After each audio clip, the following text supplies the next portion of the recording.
Hello friends, Ravindra study official में आप सभी का स्वागत है। आज की इस क्लास में हम लोग पढ़ने वाले हैं डलहौजी की हड़प नीति के बारे में। इससे पहले की क्लास में हम लोगों ने पढ़ा था वेलेजली की सहायक संधि के बारे में। अगर आपने उस वीडियो को अभी तक नहीं देखा है तो प्लेलिस्ट में जाकर देख सकते हैं, लिंक डिस्क्रिप्शन में दिया हुआ है। आज की इस क्लास में हम लोग पढ़ने वाले हैं डलहौजी की हड़प नीति के बारे में, एकदम डिटेल से इसे पढ़ेंगे। तो इसका पीडीएफ हमको टेलीग्राम चैनल पर मिल जाएगा, जहाँ से आप इसे डाउनलोड कर पाएंगे।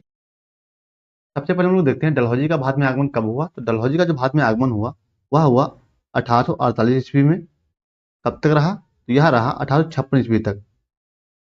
यानी 1848 से लेकर के 1856 ईस्वी तक डलहौजी भारत में रहा और यह भारत में गवर्नर जनरल के पद पर आया था। तो गवर्नर जनरल के पद पर कब बन के आया? 1848 ईस्वी में। कब तक रहा? 1856 ईस्वी तक। यानी 8 सालों का इसका शासन रहा।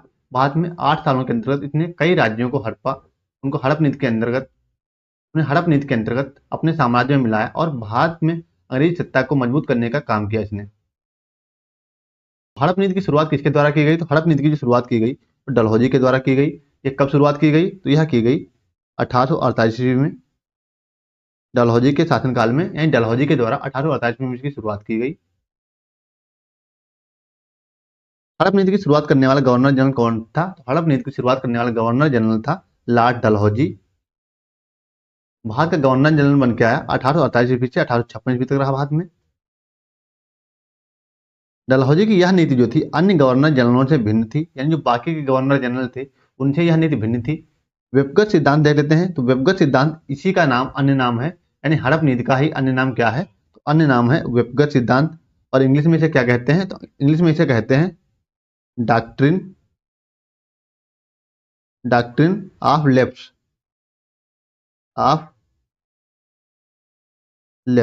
इसे इंग्लिश में क्या कहते हैं? Doctrine of left.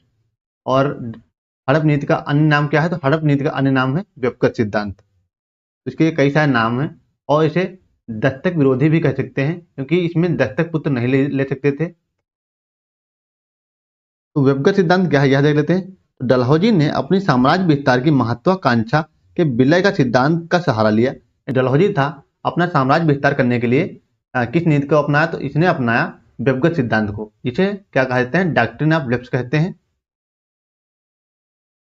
इस नीति के तहत जो सुरक्षा प्राप्त राज्य होते थे या रियासतें जिन्हें कह सकते हैं, जो सुरक्षा प्राप्त रियासतें थी, अगर उनका कोई उत्तराधिकारी नहीं होता था या वो शासक मर जाता था और उसके कोई पुत्र प्राप्त नहीं होती थी, तो वो इस सिचुएशन में यानी पुत्र को गोद नहीं ले सकता था।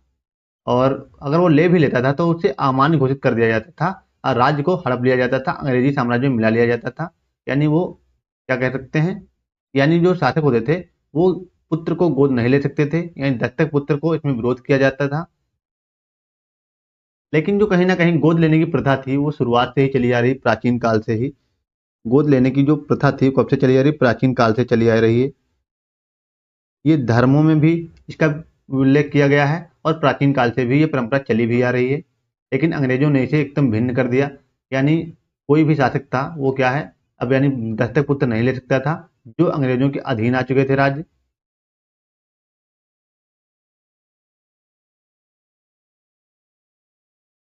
तो डलहौजी था साम्राज्य विस्तार के लिए व्यक्तिगत सिद्धांत को एक नया हथियार बनाया। यानी जो साम्राज्य विस्तार की संकल्पना थी यानी महत्वाकांक्षा थी उसकी, तो इसके लिए उसने नया हथियार बनाया हड़प नीति। इसे व्यक्तिगत सिद्धांत का नाम दिया गया या डॉक्ट्रिन ऑफ लेफ्ट कहा गया। जिसे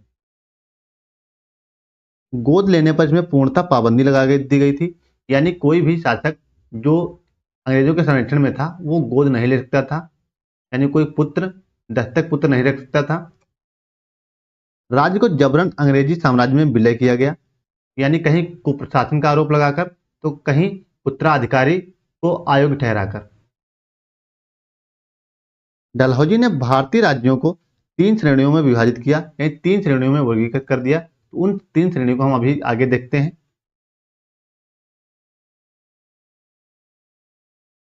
प्रथम श्रेणी, द्वितीय श्रेणी और तृतीय श्रेणी। सबसे पहले हम लोग देख लेते हैं प्रथम श्रेणी क्या थी।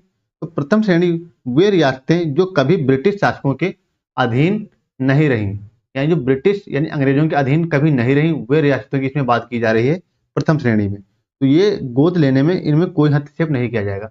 यानी वो उत्तराधिकारी अगर ना होता तो अपना गोद ले सकते, दत्तक पुत्र रख सकते थे जो अंग्रेजों के अधीन नहीं थे। तो ये प्रथम श्रेणी में वर्गीकृत किया गया था इसे। और द्वितीय श्रेणी की बात करें तो द्वितीय श्रेणी कौन सी थी?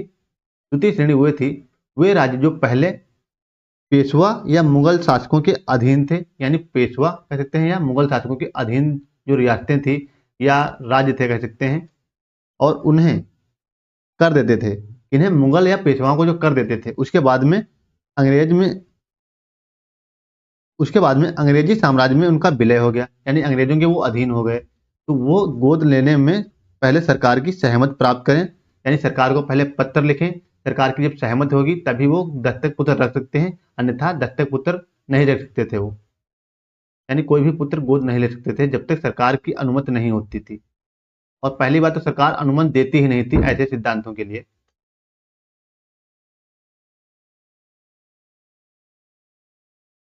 भारत में ब्रिटिश शक्ति के विस्तार के बारे में हम लोग पढ़ रहे हैं। इससे पहले हम लोग दो गवर्नर जनरल के बारे में पढ़ चुके हैं, एक तो वेलेजली की सहायक संधि और दूसरा क्लाइव का द्वैध शासन। इनके बारे में हम पहले पढ़ चुके हैं। अब इस समय हम लोग पढ़ रहे हैं आज डलहौजी के व्यवगत सिद्धांत के बारे में। हम लोग इसके बाद देखते हैं तीसरी श्रेणी क्या थी। तीसरी श्रेणी को हम लोग देख लेते हैं। तीसरी श्रेणी वे रियासतें जिनके निर्माण में ब्रिटिश सरकार का प्रत्यक्ष अथवा अप्रत्यक्ष योगदान रहा, यानी कह सकते हैं जिनका निर्माण कहीं ना कहीं अंग्रेजों के द्वारा हुआ। तो ऐसी रियासतें चाह कर भी गोद नहीं ले सकती थी, यानी दत्तक पुत्र नहीं रख सकती थी, जिनके पास उत्तराधिकारी नहीं होता, तो वो राज्य अंग्रेजी साम्राज्य में मिला लिए जाते थे। उत्तराधिकारी गोद लेने पर पूर्णतः पाबंदी थी, यानी उत्तराधिकारी गोद नहीं ले सकते थे। अगर नहीं है तो राज्य क्या किया जाएगा, बाद में अंग्रेजी साम्राज्य में विलय कर लिया जाएगा। इसके बाद हम लोग देखते हैं आगे। तो हम लोग देख लेते हैं हड़प नीति के द्वारा विलय राज्य। तो हड़प नीति के द्वारा सबसे पहले कौन सा राज्य विलय किए गए, इनके बारे में हम लोग देखते हैं। तो यहीं से एग्जाम में क्वेश्चन पूछे भी जाते हैं। सबसे पहले कौन सा राज्य विलय किया गया, किस राज्य पे कुशासन का आरोप लगाया गया, सबसे बाद में किस राज्य को विलय किया गया अंग्रेजी साम्राज्य में। इसको हम लोग देखते हैं यहाँ पे किस हिसाब से ऑब्जेक्टिव क्वेश्चन बनते हैं। तो सबसे पहले कौन सा राज्य विलय किया गया था अंग्रेजों के द्वारा हड़प नीति के तहत? तो हड़प नीति के तहत सबसे पहले सतारा को विलय किया गया था अंग्रेजी साम्राज्य में। यह किया गया था 1848 ईस्वी में। 1848 ईस्वी में जो डलहौजी था भारत का गवर्नर जनरल बन के आता है। क्या बनकर आता है? गवर्नर जनरल बन के आता है 1848 ईस्वी में। कब तक रहता है? 1856 ईस्वी तक, यानी 8 साल के शासनकाल में इसने कई राज्यों को हड़प नीति के तहत अंग्रेजी साम्राज्य में विलय कर लिया था। हड़प नीति का पहला शिकार कौन सा राज्य बना था? तो यह बना था सतारा बना था। सबसे पहले हड़प नीति के तहत पहला शिकार राज्य कौन सा बना? सतारा बना था। यहाँ के शासक का क्या नाम था? तो यहाँ के शासक का नाम था अप्पा साहेब, जो पेशवा थे, जिनका मूल नाम था बाजीराव द्वितीय। बाजीराव द्वितीय जिनका मूल नाम था। इन्हीं का पुत्र था, गोद लिया हुआ पुत्र, जिसे दत्तक पुत्र कह सकते हैं, जिसका नाम था धोंधू पंत। धोंधू पंत। इनका मूल नाम क्या था? नाना साहब भी इनका कहते हैं, नाना साहब के नाम से भी जाना जाता है। जिन्होंने 1857 की क्रांति में कानपुर से भाग लिया था। कहां से? कानपुर से भाग लिया था 1857 की क्रांति में। यह कानपुर से भाग लेने का मुख्य कारण यही था क्योंकि इन्हें उत्तराधिकारी के पद से वंचित कर दिया गया था, जबकि यह जो अप्पा साहब थे इनकी मृत्यु से पहले ही इन्होंने इन्हें गोद ले रखा था, लेकिन अंग्रेजों ने इन्हें पद से वंचित कर दिया, इसलिए इन्होंने 1857 की क्रांति में भाग लिया था और प्रमुख नेता के पद पर इन्होंने काम किया था 1857 की क्रांति में। राज्य था यह मराठा साम्राज्य का भाग था। इसका भाग था मराठा साम्राज्य का। मराठा साम्राज्य का भाग था। 1828 ईस्वी में मराठा साम्राज्य का पतन हो गया था। 1828 ईस्वी में मराठा साम्राज्य का पतन हो गया था। मराठा साम्राज्य के पतन के बाद में सतारा राज्य का निर्माण हुआ था। सतारा राज्य का निर्माण कब हुआ था? 1818 में मराठा साम्राज्य के पतन के बाद में इस राज्य का उदय हुआ था। मराठा जो साम्राज्य था इसका पतन कब हुआ था पूर्ण रूप से? तो तीसरे आंग्ल मराठा युद्ध के समय में इसका पतन हुआ था। तीसरा मराठा आंग्ल युद्ध हुआ था, यह कब हुआ था? यह हुआ था 1817 ईस्वी से लेकर चला था 1819 ईस्वी तक। इसी के दौरान में इस पर अंग्रेजों का कब्जा हो गया था और मराठा साम्राज्य का पतन हो गया था। इसके बाद में यहाँ एक नया राज्य उदय हुआ जिसका नाम रखा गया सतारा, जिसको अंग्रेजी साम्राज्य में 1827 में विलय कर लिया गया। इसके तहत? हड़प नीति के तहत। क्योंकि जो धोंधू पंत थे इन्हें उत्तराधिकारी से वंचित कर दिया गया था, इस कारण से उत्तराधिकारी न बनने के कारण इन्होंने 1857 की क्रांति में भाग लिया था।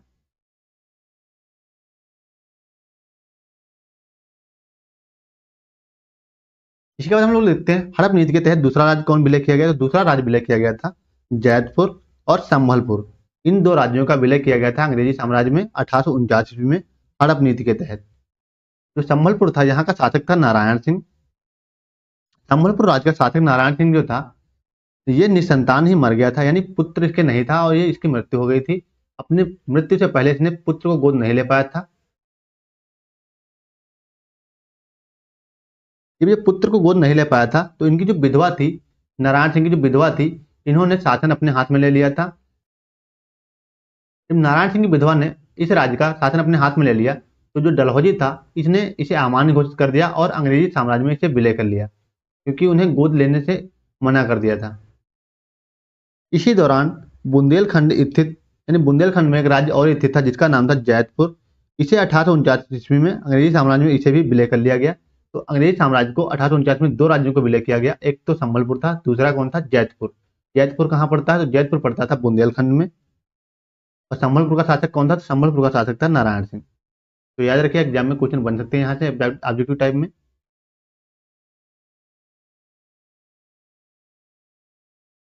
इसके बाद में कुछ और राज्य हड़प नीति के तहत विलय किए गए। तो हड़प नीति के तहत कुछ और राज्य कौन कौन से हैं, एक तो हो गया बघाट। तो बघाट को कब हड़प नीति के तहत अपनाया गया, 1850 ईस्वी में हड़प नीति के तहत डलहौजी ने इसे अंग्रेजी साम्राज्य में विलय कर लिया। जो बघाट है वर्तमान में कहाँ स्थित, तो ये वो स्थित है हिमाचल प्रदेश में। हिमाचल प्रदेश में स्थित है। इसका अंग्रेजी साम्राज्य में विलय कब किया गया, तो इसका विलय किया गया था 1850 ईस्वी में। इसके बाद में उदयपुर को क्रमानुसार 1892 ईस्वी में। इसके बाद में उदयपुर को 1852 ईस्वी में अंग्रेजी साम्राज्य में विलय कर लिया गया। और उसके बाद में क्रमानुसार 1853 ईस्वी में किसको विलय किया गया, झांसी को अंग्रेजी साम्राज्य में विलय कर लिया गया हड़प नीति के तहत। उसके बाद में नागपुर 1854 ईस्वी में अंग्रेजी साम्राज्य में विलय कर लिया गया। नागपुर का शासक कौन था, तो नागपुर का शासक था राघोजी भोसले। राघोजी भोसले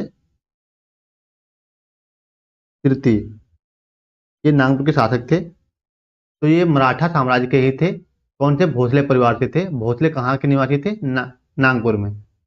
एक और राज्य है जहां से ऑब्जेक्टिव क्वेश्चन पूछे जाते हैं, तो उस राज्य का नाम है अवध। 1856 ईस्वी में अवध पर कुप्रशासन का आरोप लगाकर इसे अंग्रेजी साम्राज्य में विलय कर लिया गया था।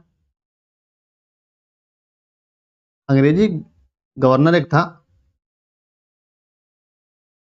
एक अंग्रेज था जिसका नाम था आउटरम।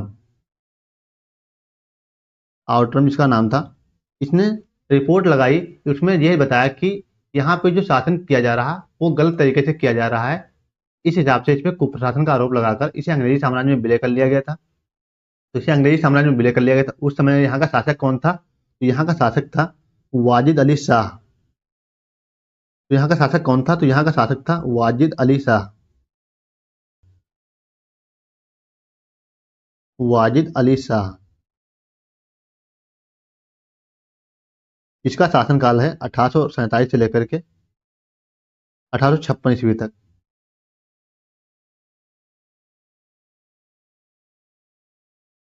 1856 ईस्वी तक, यानी डलहौजी के शासनकाल से एक साल पहले और डलहौजी के शासनकाल के तक 1856 ईस्वी तक इसका शासनकाल रहा। तो ये अवध का नवाब था, इसका नाम था वाजिद अली शाह। यह अंतिम नवाब था अवध का। इसके बाद में अवध राज्य को अंग्रेजी साम्राज्य में विलय कर लिया गया था कुप्रशासन के आरोप के तहत। जबकि जो अवध का नवाब था, इसका उत्तराधिकारी भी थे, सब कुछ था, लेकिन फिर भी इसे अंग्रेजी साम्राज्य में विलय कर लिया गया था। इसलिए इनका कोई मेन उद्देश्य नहीं था। यहाँ की राजस्व, यहाँ का कर जो भी था वो अंग्रेजों के अधीन ही था, यहाँ का शासन भी अंग्रेजों के अधीन था, लेकिन वो सिर्फ नवाबी यहाँ से हटाना चाह रहे थे और इसे अपनी फैक्ट्री के नाम से यहाँ पे शासन करना चाह रहे थे। इस हिसाब से इस राज्य को भी अंग्रेजी साम्राज्य में विलय कर लिया। तो इस हिसाब से हड़प नीति के तहत कई सारे राज्यों को अंग्रेजी साम्राज्य में विलय किया गया। इस वीडियो में इतना ही। अगर वीडियो अच्छा लगा तो वीडियो को लाइक करें और चैनल को सब्सक्राइब कर लें, क्योंकि इसी प्रकार के जी के वीडियो आप तक पहुँचते रहें। तो मिलते हैं नेक्स्ट वीडियो में, तब तक के लिए जय हिंद।